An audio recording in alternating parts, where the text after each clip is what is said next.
106వ కీర్తన 23వ వచనంలో దేవుడు మాట్లాడతాడు, మోషే ఆ రాత్రి నిలిచి ఆయనకు అడ్డుపడెను.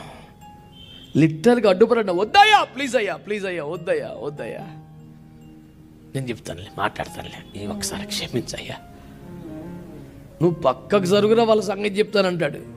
₹1,00,00,000 మాట నేను చెప్పనా? మోషే పక్కకు జరగకపోతే దేవుని కోపం ఆగాల్సిందే సార్. ఏం మామూలు మాట అది? ఒక మనిషి పక్కకు జరగకపోతే దేవుని ఉగ్రత ఆగాలి సార్.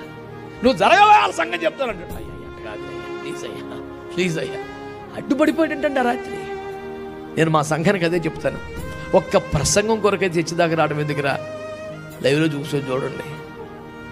కానీ ఇక్కడికి దైవజనుడు, ఒక సంఘం, సహవాసానికి ఎందుకు కావాలి? కేవలం 4 మాటల కోసం కాదు, దేవుని కోపానికి అడ్డుపడి నీ మీదకి దేవుని కృప వచ్చినట్లుగా వేడుకునే ఒక వ్యక్తి నీకు కావాలి. That is the reason you need to have a man of God as a passion in your life. You need a man of God who can stretch forth his hands for you.